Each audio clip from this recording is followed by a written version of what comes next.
So, Jacob, how are you tonight, my brother? Wait for him to... Oh, you got to turn on your microphone, pal. Thought I saw your microphone on. There we go. Sorry about that. No, that's okay. Can you hear me? I absolutely can. I'm kind of delayed on this other stream. All right, we're good to go. Gotcha. Fantastic. How you doing, my brother? Good. How are you? We on the air? We are on the air. Yes, absolutely. Awesome. Well, first of all, I saw you. I've been kind of all over the place. I got a couple new segments going on, but I saw that you were doing some on Veterans Day, so I wanted to make it a point to stop here and say thank you very much, my brother. Especially both of us being Army. I really appreciate your service, man. And you were in a little bit before me. You guys wrote the books that we follow, so I just want to pay my respects and say I love you, man, and thank you so much for what you did. Well, thank you very much, and right back at you, my brother. Right back at you. Thank you. I don't know if we wrote the books. I would say that it was probably a few people earlier than me. Yeah, well, the grumpy vlogger. I mean, his stories. I was sitting there, I was listening to it. I was like, when he said jackrabbit, I'm like, man, I'm all about that jackrabbit. I'll take some jackrabbit before some MRE crackers any day, man. Oh, any day. You know, but if I'm going to the mess hall, I want some good stuff. If I'm out in the field, I don't care what it is. I've eaten some real crap. Absolutely. I think I've told everybody the story about whenever we go to the field. The way they made coffee was they would take those huge 4-burner stoves that sat on the ground, and they had this huge pot. And I don't know how many gallon it held. It had to be 2 bathtubs. They would fill it with water. They would take 4 coffee, 5-pound coffee cans, crank them out, throw them in there, literally dump them straight into that water, stir it with a big stick, and that was our coffee for the day. I kid you not, man. I believe it. I don't even need a fact check that. I believe you 100% on that. It was some of the worst coffee I'd ever drank, and yet I had gallons of it. Yeah, you know, and it's funny too. So, what years were you active? 84 to 90. Oh yeah. So you guys absolutely wrote the book on this. I mean, matter of fact, you guys from I believe it was the grumpy vlogger that was on before. I mean, with Vietnam and everything as well. I mean, they wrote a lot of the TMs and FMs, the training manuals and field manuals that we studied. Oh yeah. And nothing really changed from the time that you were in until the time I was in, until after Gulf War was done, and there were some changes to our training. But we were still training, you know, very closely to Vietnam tactics, even when I was in. And my first year of service was 2003. Yeah, yeah. Well, mine was close enough that man, I can't tell you how many of the WW2 manuals we had to go through. Oh, no kidding. Oh, no, yeah. I didn't know that. That was still going on during your time. My guess would be that that those NOM manuals were being written when I was in. That makes sense. Yeah, because my radio, because you know it's field radio, was pre-NOM era. If you can believe that. Well, so you were RTO? No. We were Signal. We were the guys on the hill. I'm sorry. You're a Signal Corps. I apologize. I thought you were saying you were RTO. And no. I didn't even know, because you guys were like pricky 7s, right? Angry 103s. Oh, wow. Yeah. And those, well, the legend always had it too that our unit lasted all of 45 seconds in NOM. How is that? I guess it's a little bit more than an officer, so I guess you're doing okay. You get to permanent party and you're told that kind of shit. It's like, oh yeah, okay, start a war. This ought to be good. Oh man. Well, it's funny because you talk about the coffee segment, right? So I went in. So I went from BDU to DCU to ACU, and then the ACU 2 or whatever came out when I got out. Mm-hmm. And so for the people that are here that are not veterans, so matter of fact, you were what OD Green and BDU, right? Yes, OD Green when I went in, BDU the rest of the time. Okay, so for the people in the chat that are not familiar with this, so the OD Green was the green, like the olive green uniforms that the military used to wear, and then they went to BDU, which was like the woodland camouflage. Yes, which are the greens, the blacks, the light browns, and just like in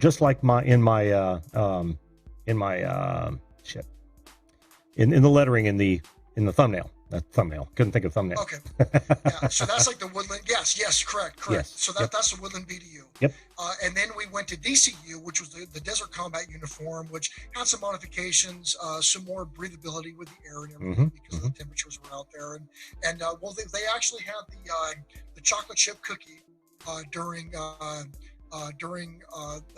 91 going through during Operation Storm Desert Shield.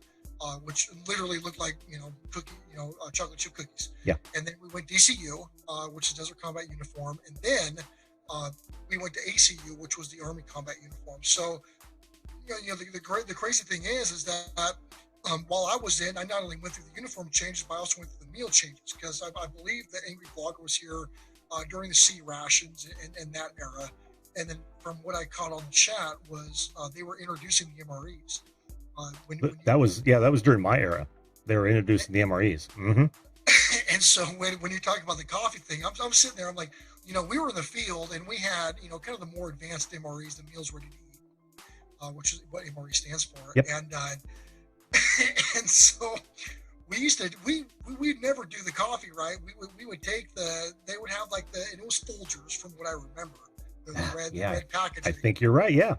I believe it was the instant coffee. So what we used to do is we used to grab them and we used to dip them like chewing tobacco, and that's how and we would just double deck it and stuff as much as we could in our mouths, trying to stay awake out there. That is hardcore caffeination right there.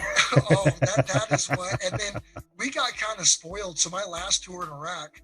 And matter of fact, above and beyond drones, olive drab, green. Absolutely, yes. Yeah, that is a good correction. Thank you. Yeah, yep. Olive drab is correct on that. Yep.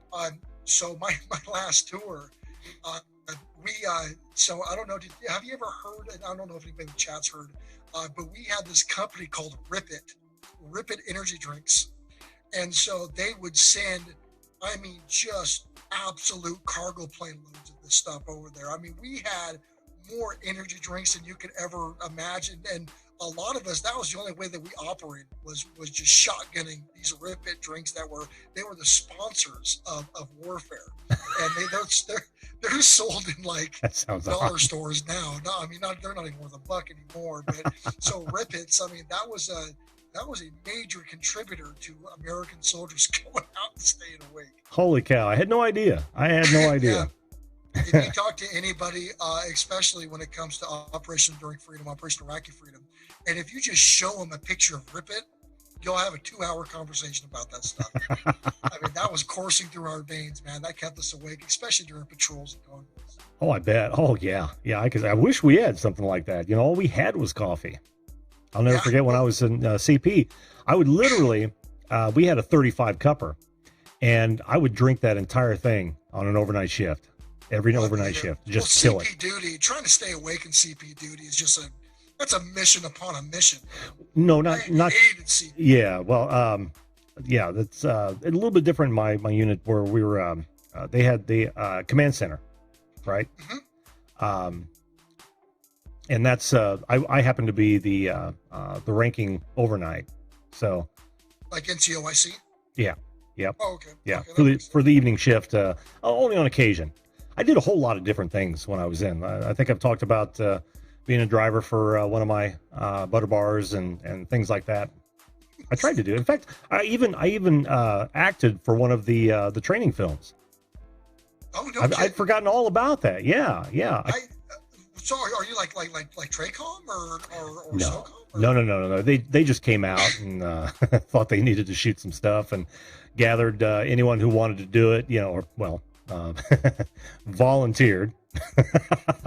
And and it wasn't so much that my entire unit stepped back and I was out there in the open, but it was like, oh yeah, you, and I got picked. But it was kind of fun actually. It was a stunning good looks, Jim. The stunning good looks. That's kind of a curse. Well, yeah. I hope it doesn't exist anymore, honestly. The modesty. Oh, that's awesome. That's awesome. Today, it's cool. I actually did a video earlier. Not trying to self-promote or nothing, but No, go right ahead. When it comes to veterans, and this is one thing. So, you have a fairly large veteran audience from what I've been able to tell. So a lot of people, we kind of just gravitate to each other. We do. From what it's like. And here's the thing, man. And a lot of people, I actually had somebody comment earlier today that was kind of having a hard time. And I just want to make this, not to get super serious in this or anything, but I mean, don't ever forget, as a veteran, don't ever forget that you have a bigger family than you ever think that you ever would. All of us have got you. We all support each other. Matter of fact, seeing Jim's show tonight, as a veteran, I'm going to come here and at least just thank him, either in the chat or being here live.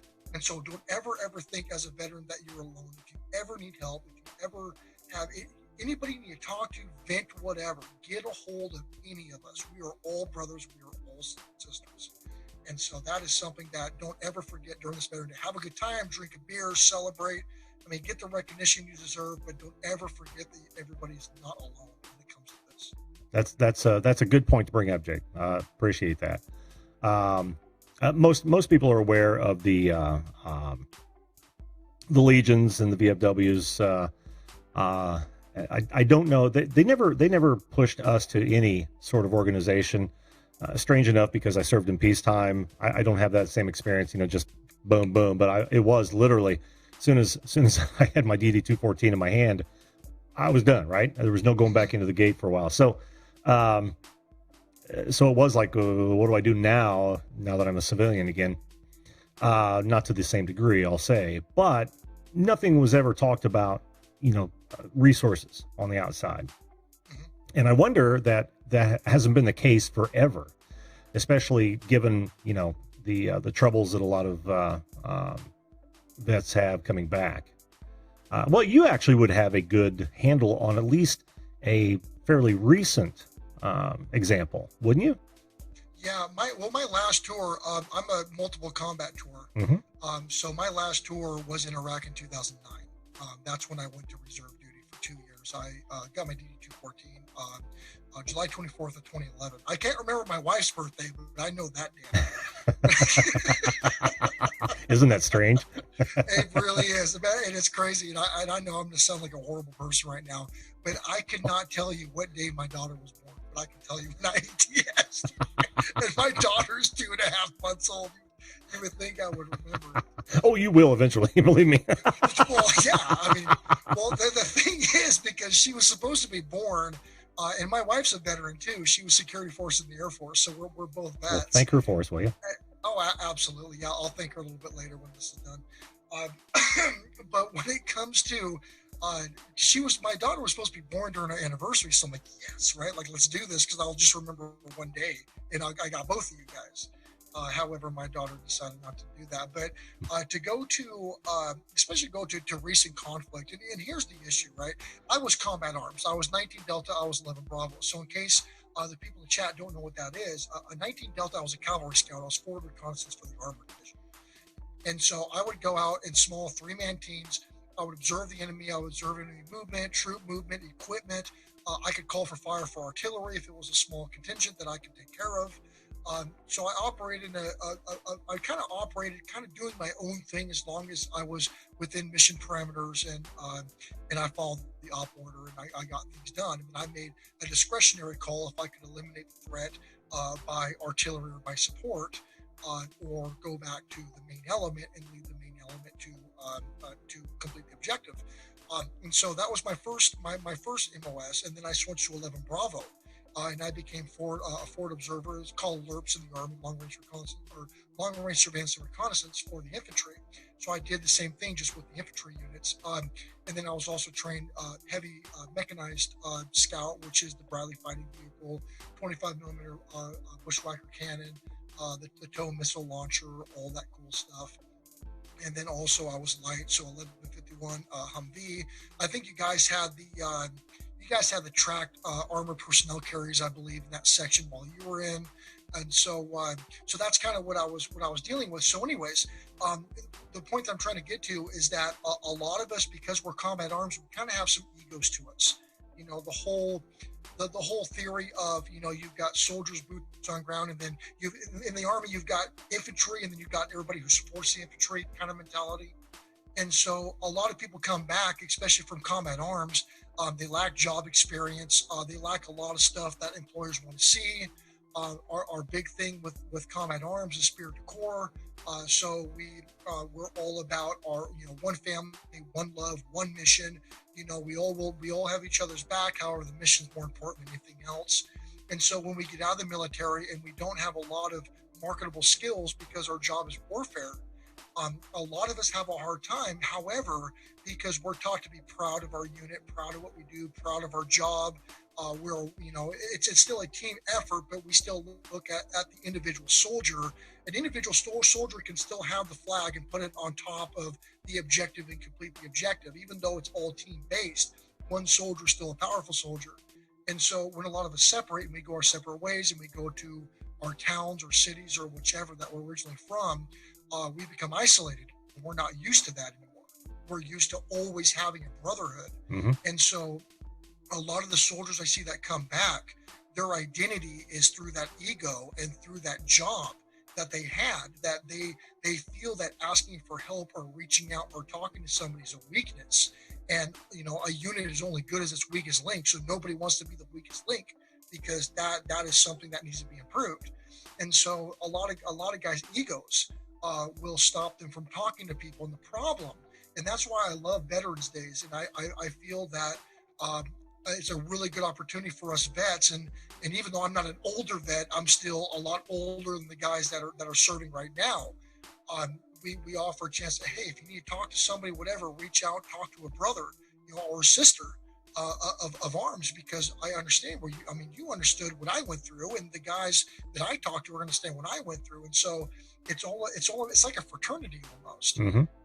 And so we really need to make it apparent, because a lot of people don't understand how it is to separate, especially as a combat veteran, to separate and then be involved into a world where the mission doesn't mean anything, where honor and integrity don't mean anything anymore, where everybody's kind of looking to get an angle or looking to get a leg up, and there's no common mission anymore. And so, to these people, because a lot of people have a hard time during Veterans Days and Memorial Days, to where you need to reach out and find a community, a solid community, especially with veterans that have been there, and talk and reach out, because that's how you learn to because again, if I have issues with reintegrating back in the civilian life, I'm going to talk to people that integrated in the generation before me to see what they did. Sure.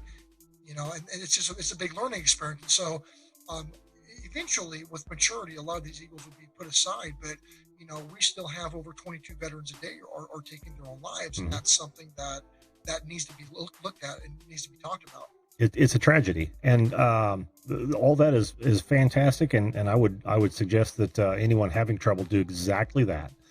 But you didn't actually answer the question, which was, do you think they're treating it differently now? Do they give you any help upon separation nowadays?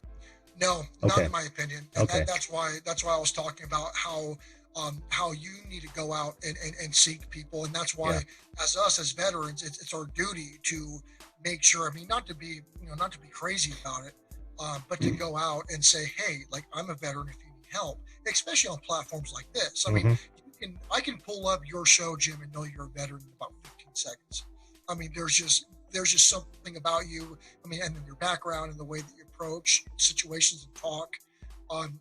And that's up to the individual trying to seek help, but it's also equally up to us to put that lifeline out there. Yes. Because a lot of guys, I hate to say it, especially combat arms, and you are Signal Corps, so there's a big mentality difference. There is, especially in combat arms, there is a huge ego with combat arms. Mm-hmm. I'll be the first one to admit it. It's a huge ego. Sure. To where we're the true army. We are the boots on ground. We're the guys that put the flag on the hill. We're the ones that conquer. And so it's really, really looked at as a weakness when it comes to my job set. Mm-hmm. It's really looked at as a weakness. Yeah. And so when you get out and you start realizing, the military is not the only world, then you need to go out and you need to reach out. Now, there are programs that are funded at the state level. Matter of fact, I worked for Veteran Services for the state of California. And so I worked during separation. I used to give separation briefs to tell people about the benefits that the state of California would offer for for employment, reintegration training, vocational rehab was another big program that California promotes out, which is a federal program. And so I used to go, during the separation NTSD briefings at Beale Air Force Base and Travis Air Force Base, because that was the closest bases in California. And I used to brief it. And I can tell you right now that the government does a horrible job at actually bringing these programs in. And not just that, but a lot of people, and California recently changed it, and I don't know how it is state or nationwide, to where you have to be a veteran to be in these job roles. It used to be it would be open for anybody. And so if you think for a second that a veteran is going to try to reach out and lifeline out to somebody who's never served a day in their life to get consultation and to go in the right direction, you're gravely mistaken. The majority of veterans will never reach out to a non-veteran when it comes to issues that are military related. Sure. I can, and I totally get what that, of course. And it's I find it sad though, that they haven't gotten any better in reintegration. The service that is. But at the same time, it's kind of heartening to go into my local VFW and see more and more younger guys in there. That's something that has definitely changed. The VFW has gotten a lot, and there's a huge lot of the gap guys that served from now. Oh yeah, and a lot of the guys that I served with are now being more involved with the VFW. Yeah, but it's taken a lot of these guys 10 years. To go in and start dealing with that. Yeah, unfortunately, what you'll find in most VFWs is kind of a dank bar-like atmosphere, and a lot of people, sitting around drinking, which is fine. But I can't tell you how many times I've struck up conversations with folks that I've never met before who've just come in, for whatever reason, whether they're pointed that way or they just thought they gravitated toward it, and heard some remarkable stories from old and new, old and young. It's so even if, and I use my local VFWs as an example, dank bar atmospheres for the most part, but a lot of them have really tried to clean things up, brighten things up, and be more receptive to new visitors. And I think that was that big gap I was just talking about, Jacob, where for years, you see a ton of WW2s or the remainders of such, and a lot of Vietnam vet era vets in the VFWs, and then there's a huge gap. And I'm just now, because I've been involved in my local one for the better part of 20 years, and I'm just now seeing the younger kids, younger than you even, come in and sit down and have a beer, get to know some of the older vets, and I can see those conversations happening, so that's a good thing. But I would think that at the very least, the military would do that in their debrief. And I was separation brief. I haven't seen it. You just confirmed that it's still not doing it. No, they're not. I can tell you right now, I have legitimately done separation briefings and have never brought up the VFW. So, I can tell you like flat out that does not happen at anyone that I've ever attended or anyone I've ever done.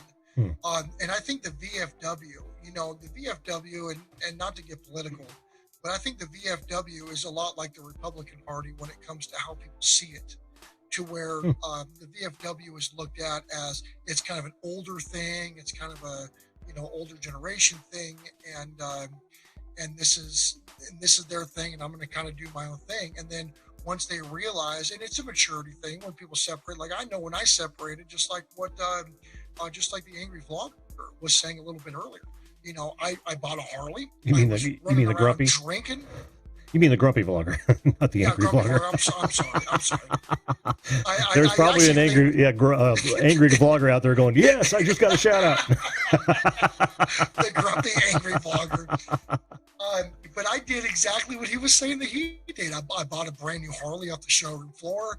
I was riding a Harley, drinking beer, screwing everything that moved. That's what I did when I got out. It was a completely self-destructive thing. Yeah. So the VFW was nothing I would ever even look at or even consider. That was where the World War II guys were at. It was just kind of their thing. Yeah. And I did not step into my very first VFW until last year. Really? That was the first time. Yeah. Wow. And I've been out. I've been out for about 9 years, and that was the first time I ever stepped foot in a VFW. I'll be damned. Yeah, true story. Was there a reason for that, or just I was networking. I was Actually, I was in. I bought an insurance, an insurance. I want to put that. So I was working for a company, and I took over a particular district, and I was trying to incorporate it into my business model, see if it worked. And so I was traveling over the place, especially in the Midwest, doing cancer, heart, and health, sickness type of insurance. And so I was going out, and I was doing this branding and building this team for an organization. So I would go to a higher level to where I could outsource management, and then it would just be something that would grow and go on its own thing. So I went to the VFW because studies were showing that cancer, especially when it came to like Roundup and the type of industrial farming practices, cancer was relatively high. It was about 2.5 times the national average. And so, and I'm not exactly sure where you're at, Jim, but I was working in Nebraska and Kansas. And so there's a very large veteran community in the quote unquote flyover states. So there's a ton of VFWs. Any town out here has got a VFW, no matter how small. And every town, and this is something, because I'm originally from California, so I'm not used to seeing a bunch of veteran murals and stuff like that. Well, in the Midwest, the town could have 90 people in it, and they all have a veteran mural somewhere. Well, I'm in Indianapolis, and that is true here too. Yeah, all around Indianapolis. Yeah, and it's crazy because like legitimately, like in the towns in the middle of Nebraska somewhere, I mean, it could have, like I said, 90, 100 people, and still in their local park, there will be a veteran mural. Yeah. And that's something that I really thought was cool because I'm not used to seeing that. So I stopped into a VFW to network and talk to some other veterans because a lot of the veterans came back, went to the family farms, and kind of lived their legacy because that's what they all do out in the Midwest. Sure. Well, let's just say the majority of them do in the Midwest. And so I went to VFW. I didn't even know VFW served alcohol. I had no clue. So I went in there, and it was a bar, and there was like 2 or 3 lanes of bowling, and I met some really, really good people. I was by far the youngest, by about 20 years. Yeah. But it was the first time I've ever been experienced to that. Interesting. Well, I would encourage any vet who's never been to a VFW to at least walk into their local one just to check it out, if nothing else. You will find you'll find part of your family there. There's no doubt. It might be an old extended family, but be the new one, right? I'll be the first to admit. Yeah, and that's the thing. That's just a marketing thing. I mean, that really is. I mean, it is, and that's why I'm surprised. Boys Club. Yeah, well, I'm surprised that it's not talked about more on separation, especially during combat years. It makes perfect sense because that is going to be one of your only support mechanisms right there. I mean, that's built in. Plus, you can sit down and have a beer. You want to talk about stories coming out when the beer flows. And talking about it can really help, as you well know, especially with like minds, right? You can get that off your chest, man. And that would be true for just about, that'd be true for just about any sort of mental ailment you're carrying around with you. Really, when it comes to anything, especially, I mean, I was very lucky that my wife is prior service, and I never dated before my wife. I never dated anybody who was ever in the service, ever.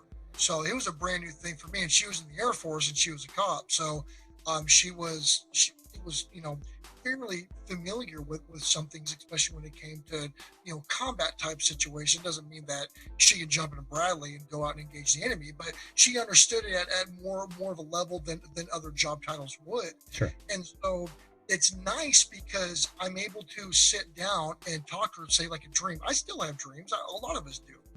And so I still have dreams that once in a while, I'm like, hey, I need to talk to you about kind of something was going on. I just kind of need your thoughts on something, or a buddy of mine, and I've lost, as of today, I have lost seven of my soldiers, and I was a platoon sergeant, PSG. So I've lost 7 of my soldiers to suicide now, as of this year. Damn. And so, it's incredible. It's absolute. People I would have never thought in a million years have taken their own life since I've gotten out.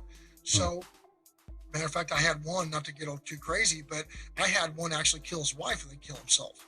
And so, it's nuts. And then again, he was a good, I mean, he was a 3-time combat vet. He was a solid guy. Mm-hmm. I would have never thought in a million years. And so, having somebody that's around me all the time that I can talk, military language and protocol and SOP and structure and rank and everything else, they understand. They understand at a fundamental level, and so they're able to talk. And so, if you don't have anybody in your inner circle that's a prior vet, prior service, you need to find one, because it just being able to call somebody, hey man, you got a second? Let's go get a beer real quick. Yeah. Sit down and just let it go, and then you don't have to explain what you're explaining to them, because they understand it. Yeah. Yeah. That's that camaraderie. Yeah. And a lot of guys don't have that, and it really hurts them. Oh, obviously, right? I mean, you just described exactly that, and I'm going to plug the VFW, and of course, Steve Carpenter talks about the American Legion Post, which I said earlier. Yes, absolutely. Find these places in your area if you need to, and talk to like minds. Get it off your chest if things are bothering you.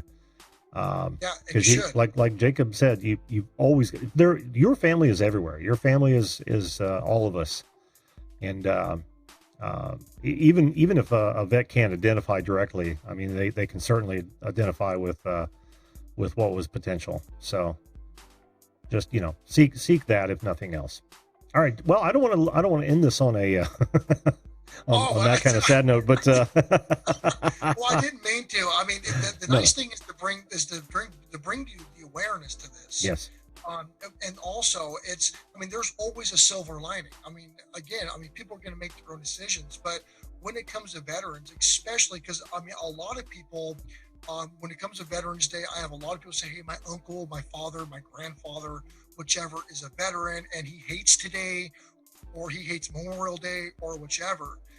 That's where we can come out and say, hey, this is, matter of fact, somebody in the chat even says, hey, we don't talk about this too much, or this is something we don't talk about enough. Mm-hmm. Was actually by somebody here in the chat. It does need to be identified. It's not supposed to be a buzzkill. It's like, hey, have a good day. This day is all about veterans.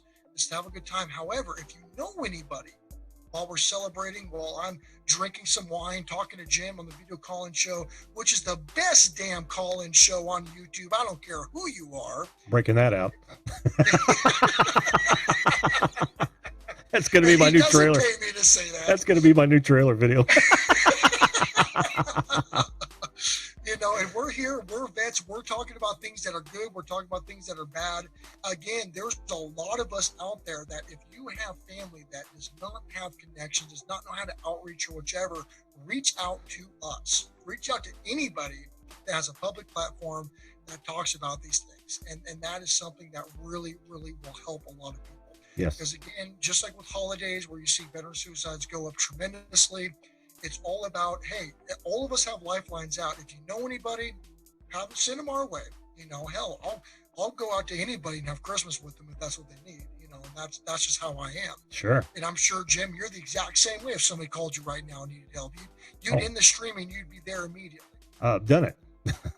Well, there's the proof right there. Absolutely done it. So yes, absolutely. That's great. Let's leave it there.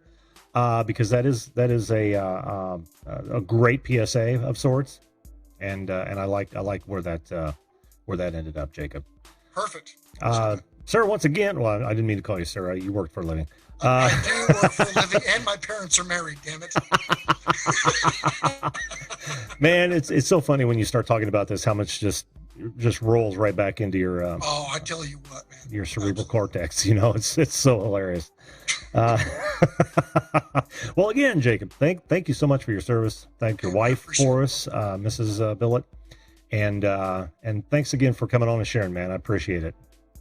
Awesome. I appreciate it, Jim. Thank you so much for having me. No problem, dude. Talk to you later. Later.